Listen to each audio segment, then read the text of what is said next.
నమస్తే, welcome to Suman TV. నేను పద్మిని. ప్రస్తుతంతో పాటు ప్రముఖ ఆధ్యాత్మికవేత్త, సూర్య ఉపాసకులు, sun spiritual society founder Vikramaditya garu మనతో పాటు ఉన్నారు. మాట్లాడదాం సార్. నమస్తే సార్. సూర్యోస్మి తల్లి. లక్ష్మీం క్షీర సముద్ర రాజతనయాం శ్రీరంగధామేశ్వరీం. లక్ష్మీదేవి గురించి మాట్లాడటం అన్నా, లక్ష్మీదేవి గురించి వినడం అన్నా, లక్ష్మీ స్తోత్రాలు చదవటం అన్నా అదో తెలియని ఎమోషన్. పైగా ఒక తెలియనటువంటి ఒక శ్రద్ధ వచ్చేస్తుంది అని అనిపిస్తూ ఉంటుంది నాకైతే. లక్ష్మి అంటే ఇష్టపడని వాళ్ళు ఎవరుంటారు? అలాగే ఆవిడ కూడా పాపం చాలా దయార్థ హృదయంతో ఉంటారా అనిపిస్తుంది. ఎందుకంటే కటాక్షించటం మొదలు పెడితే చాలా అద్భుతంగా కటాక్షించడం అనేది చూస్తుంటాం. త్వరతగతిని కూడా కటాక్షం పొందుతూ ఉంటారు చాలామంది. కానీ కొంతమంది మాత్రం ఏమిటండి లక్ష్మీ కటాక్షమే లేదు, ఎన్ని పూజలు చేస్తున్నా అని అంటూ ఉంటారు. లక్ష్మికి సంబంధించి ఏమి ఇబ్బందులు అంటే ఏమి తప్పులు చేస్తున్నాము, లక్ష్మీ అనుగ్రహం పొందకుండా ఉండడానికి అది హేతు అవుతోంది, ఒకసారి మీరు చెప్పాలి. తప్పకుండా ఇవాళ పొద్దుటే త్రిమూర్తుల గురించి విశ్లేషణ వేదపరంగా జరుగుతున్నప్పుడు దీని గురించి విశ్లేషణ వచ్చినప్పుడు అనుకున్నాను ఈరోజు మళ్ళీ ఎంటర్ ఉదయం సంధ్యావందనం చేసుకుంటూ అయిపోయిన తర్వాత విన్నది అంటే నువ్వు అడిగేసావు. అంటే నేను తెలుసుకోవడం ఇక్కడ ఇమీడియట్గా నీ ద్వారా అర్థం అవటం. గుడ్. లక్ష్మి ఎన్ని రకాలుగా ఉంది? అష్టలక్ష్ములుగా ఉంది. అష్ట వసువులు కూడా అంటారు. మనకి వసించి అన్ని చేసేవాళ్ళు వసువులు, అష్ట వసువులు. కాబట్టి అందులో లక్ష్మి మనకి ఉపయోగపడుతుంది. అందులో ధైర్యలక్ష్మి, ధాన్యలక్ష్మి, సంతాన లక్ష్మి ఇచ్చే వాటిని మనకి ఏదైతే ఇస్తున్నారో వాళ్ళని వసువులు, వసించి చేసేవాళ్ళని వసువులు అంటారా? వసించేవాళ్ళని వసువులు, చేసేవాళ్ళని వసించేవాళ్ళని వసువులు మనకి చేస్తుంటారు. అంటే మనకి అనిమ, లగిమ, మహిమ, గరిమ, చైవ, క్షిప్త, ప్రాకామ్య ఇవన్నీ కూడా వసువులే. మనకి సిద్ధులు, అవి సిద్ధుల రూపంలో ఇక్కడ లక్ష్ముల రూపం. అష్టసిద్ధులేగా, అష్టసిద్ధులు, అష్టలక్ష్ములు, అష్ట వసువులు. మరి ఏంటి చాలా అవినాభావ సంబంధం ఉంది. వసువులు అంటే నాకు అంటే క్వశ్చన్ ఏమొస్తుంది అని అంటే, భీష్ముడు పుట్టుకకి అదే ముందు ఆయన వసువు కిందే ఉన్నారు. ఆ వసువులేనా ఇంకా వేరేనా? అంటే మరి వేదంలో దీని గురించి మాట్లాడిన వసువుల గురించి చెప్తున్నాను. భీష్ముడు అంటే మనం పురాణయుక్తమైనటువంటి ఈ అష్టవసువుల్లో ఒక వసువు భార్య నందినిని దొంగిలించమంటాం. తర్వాత ఆయన అది పురాణాలు కలిగిన ఆవిడ అయి ఉండొచ్చు. ఆవిడ పురాణాల్లో అలాగా వేదంలో విష్ణువు గురించి ప్రస్తావన ఉంటుంది. విష్ణువు వ్యాప్తి కారకుడు. ఎవరైతే సంచరిస్తారో, చలనం కలిగి ఉంటారో, వ్యాప్తి చెందాలంటే చలనం ఉండాలి. ఆ గుణాలు కలిగిన వాళ్ళని విష్ణువు అన్నారు. స్థితి కారకుడు, స్థితి, సృష్టి స్థితి. నువ్వు చేసేదానికే స్థితి వస్తుంది. ఆయన వ్యాప్తి చెందాడు. దాని ద్వారా రాముడు శ్రీరామచంద్రమూర్తి ఏకపత్ని వ్రతుడు. ఆయనకి అంటే ఆయనకు ఉన్నటువంటి గుణాలు కీర్తిని పొందే, ఒక స్థితిని పొందే, ఏదో చెప్పేసి వదిలేలే, ఆచరించి చూపించాడు. కాబట్టి ఆయన నామం ఒకచోట ఉండిపోలే, వ్యాప్తి చెందింది. అది ఒక స్థితిని ఆయన పొందాడు. విష్ణువు యొక్క గుణాలు ఉన్నాయి. అలాగే అష్టవసువుల్లో ఒక వసువుకు ఉన్నటువంటి గుణం మీరు చెప్పినట్టు భీష్ముడు దొంగిలించమని ఆవిడ ఉండొచ్చు. మనం దాని గురించి ప్రస్తావన అంటే వేదంలో ఉన్నవి మాత్రం మనకు వ్యాప్తిలోకి వస్తూ ఉంటాయి. అలా ఇక్కడ మనం లక్ష్మి, అష్టసిద్ధులు, అష్టవసువులు ఇవి రావాలి అంటే మనం అసలు లక్ష్మి అంటే ఏంటో తెలియాలి. లక్ష్మి అంటే ఏంటమ్మా? లక్ష్మి అంటే మన లక్ష్యమే లక్ష్మియా? ఇక్కడ మనకు తెలియాల్సింది ఏంటంటే లక్ష్యము, అది తెలియాలి. నేను ఇంతకుముందు కూడా అంటే నేను వేదం గురించి తెలియకపోయినా కొన్ని సందర్భాల్లో కొన్ని మాటలు మాట్లాడున్నాను. అవన్నీ కూడా ఇప్పుడు వేదం ద్వారా వింటూ నేను అప్పుడు మాట్లాడిన దానికి ఇప్పుడు నేర్చుకుంటున్న దానికి అవినాభావ సంబంధం ఉంది. మీరు లక్ష్మిని పొందాలి అనుకుంటే విష్ణువుని ఆశ్రయించండి అన్నాను, గుర్తుందా? మనం లక్ష్మీ కవచం చేసినప్పుడు ఆయన విష్ణు ఏం చేస్తాడు అంటే అప్పుడు నేను మాట్లాడింది ఏంటంటే ప్రేమతత్వం. మీరు మన చుట్టూ ఉన్న వాళ్ళని ప్రేమించాలి. అప్పుడు లక్ష్మీదేవి వచ్చి ఆయన పాదసేవ చేస్తూ కూర్చుంటారు. ఎవరైతే లక్ష్యంతో సంచరిస్తూ ఉంటారో, స్థిరంగా కాకుండా చలిస్తూ ఉంటారో వాళ్ళని ఆవిడ వరిస్తుంది, ఆవిడ వచ్చి కూర్చుంటుంది. విష్ణువు చలనం కలిగిన వాడు. సూర్యకిరణాలకి చలనం చేసే శక్తి ఉంది. సూర్యకిరణం తాకిన వెంటనే మొద్దుబారి మూడువారిన జీవితాల్లో చిగురుస్తుంది. అంటే విష్ణు అంటే అదే చలన శక్తి కలిగిన దాన్ని విష్ణువు అన్నారు. నీలో చలనం వచ్చింది, నీకంటూ ఒక టార్గెట్ పెట్టుకున్నావు. నేను ఒక గమ్యాన్ని చేరాలి అంటే దాని మీద దృష్టి పెట్టినప్పుడు ఎలా వెళ్ళాలి, హైదరాబాదు ఉన్నటువంటి వసతులు, ఏర్పాట్లు, దీనికోసం ఆలోచన ముందు ఫస్ట్. హైదరాబాద్ వెళ్ళాలి అనేది నీ లక్ష్యం, నీ ఎయిమ్, అది ఎయిమ్, టార్గెట్. దాని మీద మనం ఫోకస్ పెట్టినప్పుడు సైకిల్ మీద వెళ్ళొచ్చు, మోటార్ సైకిల్ మీద వెళ్ళొచ్చు, కారులో వెళ్ళొచ్చు, రైల్లో వెళ్ళొచ్చు, విమానంలో వెళ్ళొచ్చు. Right. గమ్యం చేరడం అనేది టార్గెట్గా పెట్టుకున్నప్పుడు సమయం నిర్దేశం, ఒక టార్గెట్, అంటే దానికి ఒక లెక్క ఉండాలి. అంటే వెళ్ళాలి, ఎప్పుడు వెళ్తావు అంటే ఎప్పుడు వెళ్ళినప్పుడు కాదు. అలా కాదు, ఒక టార్గెట్ 30 రోజుల్లో వెళ్ళాలి, 1 డేలో వెళ్ళాలి, అవసరాన్ని బట్టి వెళ్ళాలి అనుకున్నప్పుడు ప్రయాణ సాధనాలు మారిపోతుంటాయి. గంటలో వెళ్ళాలి, ఫ్లైట్కి వెళ్ళాలి, డబ్బు ఎక్కువ కావాలి. ఓకే, 30 రోజులు వెళ్దాం అనుకున్నప్పుడు సైకిల్ ఎక్కి రావచ్చు. క్లారిటీ ఉండి ఎవరైతే దానికోసం, ఇప్పుడు నేను సైకిల్ దొక్కలమ్మా, నేను బలహీనంగా ఉన్నాను, హైదరాబాద్ సైకిల్ మీద వెళ్ళాలంటే అవ్వదు, దానికి ఏం చేయాలి? పొద్దుటే లేచి సాధన, అష్టాంగ యోగ సాధన, ప్రాణాయామ, ప్రత్యాహార, ధారణ, ఇవి చేస్తే నా పిక్కలకు బలం వస్తుంది, నేను సైకిల్ తొక్కగలుగుతాను. అంతేగా? అంతే.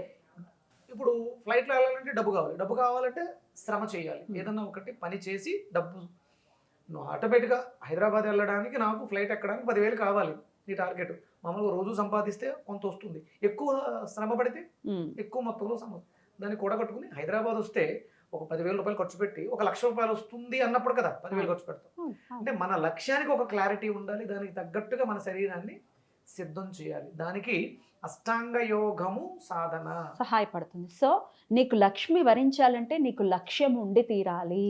డబ్బులు చేయాలి కాదు, చేతుల మీద నెంబర్లు రాసుకుని యూనివర్స్లో ఏదో చూడు ఏదో చెప్తుంటారు వీళ్ళు, బిర్యానీ ఆకుల మీద నెంబర్లు రాసి కాల్ చేసి పైకి వదిలేస్తే ఆకాశంకి వెళ్ళి యూనివర్స్ ఇస్తుంది.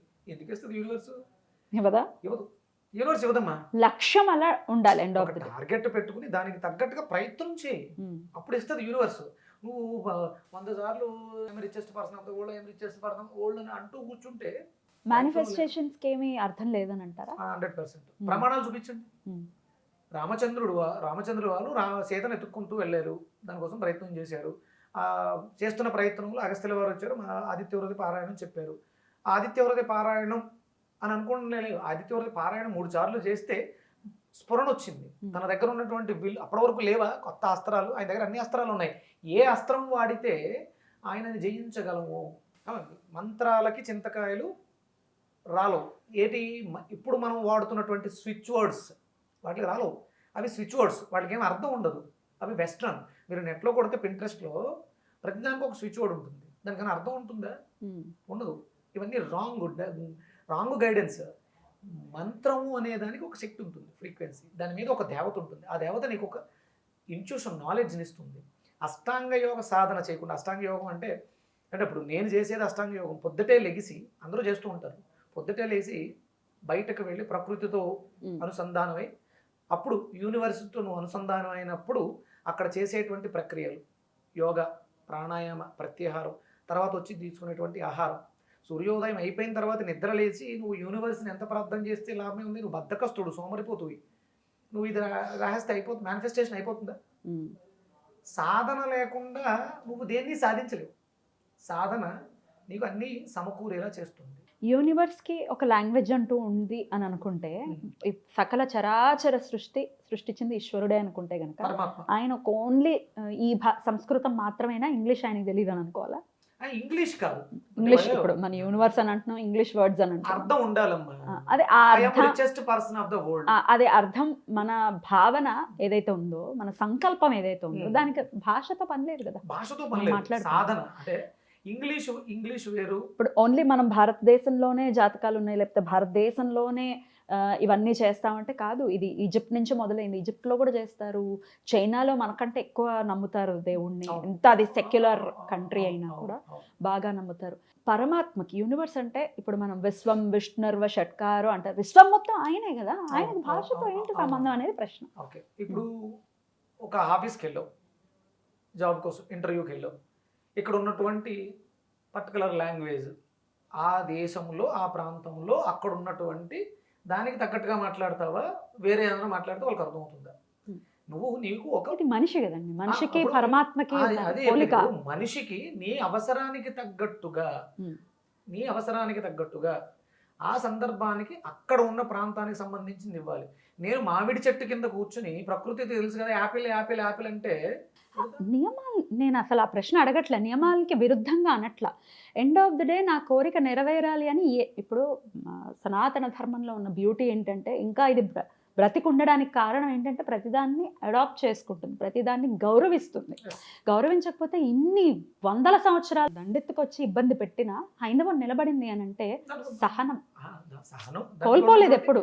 సబ్జెక్ట్ సబ్జెక్ట్ డెఫినెట్లీ నేను అనేది ఒకటేనండి, భాష ఏదైనా కూడా పరమాత్మకి నాకు ఇది కావాలి అని అడగటం ఏ భాషతో అడిగినా ఆయన స్పందిస్తాడు అనేది నా అంటే భావన. అర్థం పర్థం లేని పదాలు వాడితే తెలుగుకి ఈ యూనివర్స్ అనేది కొంతమంది, మీరు కాదు జనరల్ గా చెప్తున్నా, యూనివర్స్ కి అసలు అర్థం లేదు అని అంటారు. యూనివర్స్ అంటే విశ్వం. విశ్వం విశ్వం విష్ణు సహస్రనామంలో మొదటి వర్డే విశ్వం.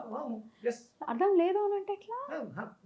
వాడు అలా అనేవాళ్ళు అజ్ఞానంలో ఉన్నారు. Hmm. దాన్ని అదే ఇప్పుడు జనాలందరినీ సోమరపోతులు చేసేస్తూ సూర్యోదయానికి పూర్వం వేస్తే మనం ఇప్పుడు లక్ష్మి గురించి ఇది మాట్లాడుకుంటున్నాం, చెప్పండి, విష్ణు గురించి డెఫినెట్ గా ఇది ఒప్పుకోవాల్సినటువంటి విషయం. అంతే. సూర్యోదయానికి ముందు లేవటం కానీ లేకపోతే చేయాల్సింది చెయ్యాలి, అది చెప్పండి అది ఒకసారి. అవాస్తవాలని కేవలం పేపర్ల మీద రాసి ఆకుల మీద రాసి Not at all. కాలిస్తే ఇవి ఇవి ఎక్కడో కూడా సైద్ధాంతికం కాదు. హ. ఇది ఇప్పుడు మళ్ళీ మనం వనమూలికలు కాలుస్తాం. Hmm. ఇక్కడ యజ్ఞకుండంలో హవిస్సుతో పాటు మన కోరికలకి సంబంధించిన ఆ దేవతల్ని, ఆరోగ్యం కావాలన్నప్పుడు అశ్విని దేవతలకి ఆ వాటికి సంబంధించిన మూలికలు కాస్తాం. బిర్యానీ ఆకుల మీద రాసి ఇలా వెలిగించేస్తే వెళ్ళిపోద్దా? కాదు కదా, దానికి ఒక శాస్త్రీయత ఉంది. సూర్యోదయ సమయంలో నిద్రలేసి అవినీతితో కలిపి ఇది ఒక సిద్ధాంతం ఉంది. దీన్ని జనాలని సోమరిపోతులు చేయడానికి కాదు. సోమరిపోతులు అయ్యి మీరు చేసేస్తే కోట్లు కురుస్తాయని ఎవరు చెప్పరు. That is wrong. డెఫినెట్ నేను నా ఆధ్వర్యంలో ఎప్పుడు జరగలేదు, నేను దాన్ని ఒప్పుకోను కూడా. ఇన్ జనరల్ గా అది డెఫినెట్లీ రాంగ్. నేను కూడా ఇప్పుడు ఆ లక్ష్యం పర్ఫెక్ట్ గా లేదు, చేసే వాళ్ళకి చెప్పే వాళ్ళకి కూడా లేదు. ఇప్పుడు మనం లక్ష్మీ కవచం మొదలు పెట్టాం. లక్ష్మీ కవచమే మన వీడియో రీచ్ బాగా వచ్చింది. లక్ష్మీ కవచం అద్భుతమైనటువంటి అర్థం ఉన్నటువంటి మంత్రం. అది ఒకసారి ఆ మంత్రం గుర్తుందా? Of course. మస్తకం పాతు మే పద్మ కంఠం హరిప్రియ. మస్తకములో ఉన్నటువంటి పద్మంలో ఉన్నటువంటి హరిప్రియ విష్ణు యొక్క పత్ని. అంటే అంటే నీ మెదడులో చలనం లేకపోతే, కదలిక లేకపోతే నువ్వు లక్ష్మిని సాధించలేవు. అర్థం ఉందిగా? డెఫినెట్ గా అర్థం ఉంది. సరే, ఈ అష్టాంగం గురించి కూడా చెప్పండి. మనం ఇలా మాట్లాడుకుంటూ పోతే రేపటి వరకు కూడా మాట్లాడుకుంటాం. మీరు మాట్లాడగలరు, నేను అడగగలను. సబ్జెక్టే డెఫినెట్లీ అష్టాంగ యోగం. మరి ఇప్పుడు లక్ష్మి కావాలి, ఎయిమ్ అనేది ఖచ్చితంగా కావాలి అని చెప్తున్నారు. పర్ఫెక్ట్ టార్గెట్ ఉండాలి మీకు, ఏం చెయ్యాలి. మీ టార్గెట్ ఉండాలన్నప్పుడు మీరు కంపల్సరీ మీరు బద్ధకాన్ని విడిచిపెట్టాలి. సూర్యోదయానికి పొద్దునే నిద్ర లేవాలి. మీరు శరీరాన్ని దానికి మీ లక్ష్యానికి తగ్గట్టుగా సాధన చేసి, ఇప్పుడు నేను హెల్త్ గురించి మాట్లాడుతున్నాను, హెల్త్ మీద నేను పిహెచ్డి చేస్తున్నాను, నేను వైద్యం గురించి మాట్లాడాలి. నా ఒంట్లో అనారోగ్యాలు పెట్టుకుని నేను విగ్ పెట్టుకుని హెయిర్ గురించి మాట్లాడినట్టు ఉంటుంది. అంటే చాలా మంది షుగర్ ఉండి డయాబెటిక్ ట్రీట్మెంట్ గురించి మాట్లాడుతుంటారు, క్యాన్సర్ ఉండి క్యాన్సర్ గురించి మాట్లాడుతుంటారు, ఇంకా చాలా రకాలు. ఇప్పుడు నన్ను చాలా మంది వైట్ హెయిర్ గురించి అడుగుతారు. నేను వైట్ హెయిర్ని నిర్మూలించడం కోసం ప్రయత్నం చేస్తున్నాను. నేను ఇలా చేస్తున్నాను, నేను మార్చేసాను అని అబద్ధం చెప్పకూడదు. ఇవి తప్పదు, మాట్లాడకూడదు. అయితే ఇప్పుడు షుగర్ ఉంది, డాక్టర్స్ కి కూడా షుగర్ ఉంటుంది, వాళ్ళు ట్రీట్ చేస్తారు కదా, end of the day treat చేయకూడదు. ప్రూవ్ చేయకూడదుగా ముందు. నేను నా రోగాన్ని తగ్గించుకోకుండా ఇది చేస్తే రోగం తగ్గుతుందంటే అట్లా అలా కాదండి. ఇప్పుడు డయాబెటిక్ డాక్టర్స్ ఉంటారు చాలా మంది, వాళ్ళకి కూడా షుగర్ ఉండొచ్చు, వాళ్ళు ట్రీట్ చేయకూడదు మీ ఉద్దేశం? చేయకూడదుగా. నీ రోగాన్ని నువ్వే తగ్గించుకోలేవు, నా రోగాన్ని నువ్వేం తగ్గిస్తావు? అంతే కదమ్మా. ఇప్పుడు నేను వెజిటేబుల్ థెరపీ నేర్చుకున్నాను, నేను ఆయుర్వేదిక్ డాక్టర్గా ఉన్నాను. వెజిటేబుల్ థెరపీలో మరి షుగర్ కి 100% గ్యారంటీ, 100% గ్యారంటీ. 400 ఉన్న లెవెల్ ని కూడా తగ్గించగలరా? మళ్ళీ జీవితంలో రానివరా? 1000%. మళ్ళీ జీవితంలో రాకుండా ఉండదు. నీకు ఫస్ట్ షుగర్ అనేది నీకు ఎందుకు వస్తుంది అది తెలుసుకుని దాన్ని నువ్వు మార్చిన తర్వాత తగ్గింది కదా, తగ్గిన తర్వాత నువ్వు దాన్ని మళ్ళీ అనుసరించు. మళ్ళీ అదే పొరపాటు చేస్తే మళ్ళీ వస్తుంది. రిపీట్ చేస్తే ఎలాగో ప్రాబ్లం, అది ప్రమాద స్థాయికి వెళ్ళిపోయి. కానీ క్యూర్ చేయగలరా అనేది నా క్వశ్చన్. 100% ఎవరు నేనేం క్యూర్ చేయగల. ఆ వెజిటేబుల్ థెరపీ ఉన్నటువంటి కూరగాయలు వాడుకోవడం ద్వారా నీకు నువ్వే క్యూర్ చేసుకోవచ్చు. నేను ఏమంటానంటే, మీకు షుగర్ లేదు, 85% నాకు షుగర్ లేదు, 85% రోగాలు నీకు నువ్వే పరిష్కరించుకోగలవు. ఒక 15% నాలాంటి వాడి అవసరం తీసుకుంటాం. 85% నీకు నువ్వే డాక్టర్. ప్రకృతిలో ఎవరూ డాక్టర్ కాదు. రోగం పెట్టుకుని రోగాల్ని నిర్మూలన చేస్తాను, 100 కేజీలు వెయిట్ పెట్టుకుని వెయిట్ లాస్ ట్రీట్మెంట్ చెప్తానంటే కుదరదు. I'm perfect. నా బ్లడ్ టెస్ట్లు చేసుకోండి, అబ్నార్మల్ 0. నా ఆర్గాన్స్ స్కాన్ చేసుకోండి, ఐఎమ్ హెల్దీ. ఏ ఒక్క టాబ్లెట్ వేసుకోక్కర్లేకుండా నా జీవన విధానాన్ని, నా లైఫ్ స్టైల్తో నేను చాలా హెల్దీగా హ్యాపీగా ఉన్నాను లక్ష్మి అనుగ్రహంతో. రైట్. ఇప్పుడు లక్ష్మి వరించాలంటే టాపిక్ డిబేట్ అయింది. లక్ష్మి అనుగ్రహం. ఇది ఆరోగ్య లక్ష్మి. Yeah, definitely. ఇంకా అసలు అర్థం కూడా అంటే ధనం రూపంలో అమ్మవారి అనుగ్రహం కావాలంటే మరి ఏం చేయాలి? అదండి, ఇప్పుడు మనం ఏం? 5 వర్చుస్ పాటించాలి. అది మనం మాట్లాడుకున్నాం. సూర్యోదయానికి ముందు లేవాలి, సూర్యోదయం ముందు లేవాలి, శరీరం పట్టినటువంటి మాలిన్యాలను విడగొట్టడానికి యోగాసనాలు వెయ్యాలి, బ్రహ్మయజ్ఞం చేయాలి, సంధ్యావందనం, సూర్య నమస్కారం చేయాలి, ఓకే, తర్వాత దైవయజ్ఞం, వీలైతే యజ్ఞం చేయాలి, కుదరకపోతే యజ్ఞానికి సంబంధించిన సరంజామాన్ని దానం ఇవ్వాలి. అలాగే భూత యజ్ఞం, పశుపక్షాదులకి మనం తింటున్న దాంట్లో ఎంతో కొంత ఇవ్వాలి. ఈ పంచ యజ్ఞాలు, భూత అలాగే పితృలు పెద్దవాళ్ళు, వాళ్ళని గౌరవించాలి, వాళ్ళకి సదుపాయాలు ఇవ్వాలి. మన తల్లిదండ్రులు ఎక్కడో దూరంగా ఉంటారు, వాళ్ళ యోగక్షేమాలు కనుక్కోవాలి. అలాగే మనకు ఉన్నటువంటి బంధుమిత్రులు అతిథి యజ్ఞం అంటారు, ఇవన్నీ చెయ్యాలి. ఇవి చేస్తేనే లక్ష్మి వారు అంతే, శాశ్వత స్థిర లక్ష్మి. ఇవన్నీ వదిలిపెట్టేస్తే వస్తాయి, చిట్కాలు చేస్తే అవి వెళ్ళిపోతాయి. అతిథి అనేది కూడా లేదు అసలు. అతిథి వస్తున్నాడంటే ఈడెందుకు వస్తున్నాడు రా బాబు అనుకునే రోజులు. అన్నం పెట్టడానికి ఏడుపు, ఒకవేళ సరిగ్గా లంచ్ టైంలోకి వస్తే కొంతమంది, అందరూ నేను అనట్లా, కొంతమంది తింటారా అని కూడా అడగని వాళ్ళు ఉంటారు. లక్ష్మి ఎందుకు వస్తుంది, ఎందుకు ఉంటుంది? అతిథి ఇంటికి వచ్చిన వెంటనే అడగకుండా మంచినీళ్ళు ఇవ్వాలి. మంచినీళ్ళు తాగుతారా? కాదు, అడగకుండా మంచినీళ్ళు చేయాలి. ఫస్ట్ కాలు మన సాంప్రదాయంలో ఉంది, ఫస్ట్ కాలు కొడుకోవడానికి నీళ్ళు ఇస్తారు, తర్వాత వచ్చిన తర్వాత దాహానికి నీళ్ళు ఇస్తారు, ఆ తర్వాత ఆ సమయాన్ని బట్టి, వచ్చే సమయాన్ని బట్టి అల్పాహారం, ఉదయం వస్తే ఏదైనా పళ్ళు పలహారము ప్రసాదంగా, ఎందుకంటే భగవంతుని మన ఇంటికి వచ్చాడు. అదే భోజన సమయానికి వస్తే భోజనం పెట్టి ఖచ్చితంగా ఇంకా అక్కడ ఏడవకూడదు. వస్తున్నాం అని అంటే లేదండి మేము ఊరు వెళ్ళిపోతున్నామని ఫోన్లో చెప్పిన వాళ్ళు కూడా ఉన్నారు. లక్ష్మి ఉండదు, అతిథి దేవో భవ అని అన్నారు. దేవుడే అతిథిగా వస్తారు. ఈ పంచయజ్ఞాలు ఎవరైతే చేస్తున్నారో వాళ్ళు ఇలా ఉండరు, అలా ఉంటారు. బ్యూటిఫుల్. అయితే ఇంకొన్ని ధార్మిక విషయాలు ఖచ్చితంగా మనం మాట్లాడుకోవాలి. ఈ కాళ్ళు కడుక్కునే విషయం గురించి నెక్స్ట్ వీడియోలో మాట్లాడుకుందాం వివరంగా, ఓకేనా? ఎందుకంటే ఎక్కువ సేపు అయినా కూడా చూసే పరిస్థితి మనం చేసాం ఈ వీడియో కూడా. ఇప్పుడు అదే చేస్తాం. Right, thank you sir. నమస్తే. సూర్యోస్మిత.